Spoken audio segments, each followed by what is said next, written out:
So hi friends, welcome to ఇంటి వంట. ఇవాల్టి రెసిపీ వచ్చేసి బీట్రూట్ ఫ్రై అండి. 5 నిమిషాల్లో ఎంతో టేస్టీగా అలాగే సింపుల్గా చేసి పెట్టండి. మీ పిల్లలకి తప్పకుండా తింటారు. అలాగే బీట్రూట్ అనేది పిల్లలకి చాలా చాలా మంచిదండి. మరి ఆలస్యం చేయకుండా ఈ సింపుల్ మెథడ్ ఏంటో చూసేద్దాం పదండి.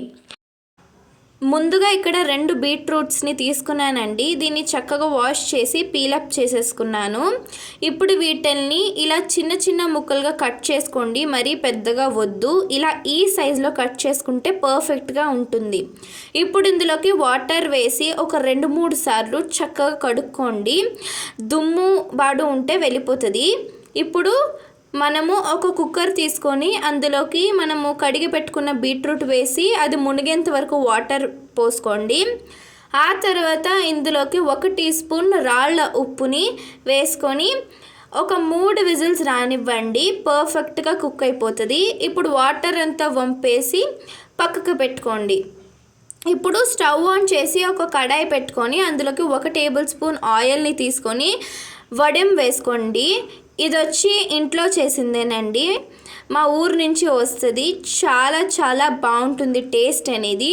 ఒకవేళ మీ ఇంట్లో వడెం అనేది లేకపోతే ఆవాలైనా వేసుకోవచ్చండి. ఇది వేసాక ఇలా తుంచి వేసుకోండి. ఇప్పుడు దీన్ని కూడా చక్కగా ఫ్రై చేసుకోండి.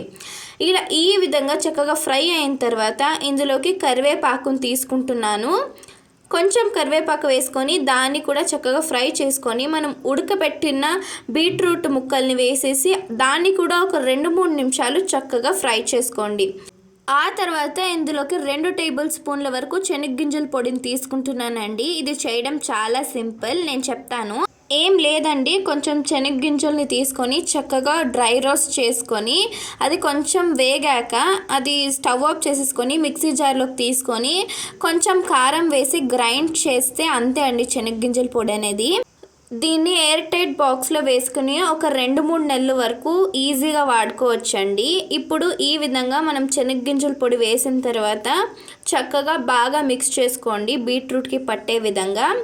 ఈ విధంగా మిక్స్ చేసుకున్న తర్వాత ఇందులోకి ఒక 4-5 తెల్లగడ్డని చక్కగా క్రష్ చేసుకొని వేసుకోండి, ఫ్లేవర్ బాగుంటుంది. చక్కగా దీన్ని కూడా ఒక 2 నిమిషాలు ఫ్రై చేసుకోండి. ఆ తర్వాత చూడండి, ఎంతో రుచికరమైన బీట్రూట్ ఫ్రై అనేది రెడీ అయిపోతుంది. మీరు మీ పిల్లలకి తప్పకుండా ట్రై చేసి పెట్టండి, అస్సలు వదిలిపెట్టరు. పిల్లలకి న్యూట్రియంట్స్ అందాలంటే ఈ విధంగా చేసి పెట్టండి. మీరు కూడా ట్రై చేసి ఎలా ఉందో నా కామెంట్ సెక్షన్లో చెప్పండి. Thanks for watching. ప్లీజ్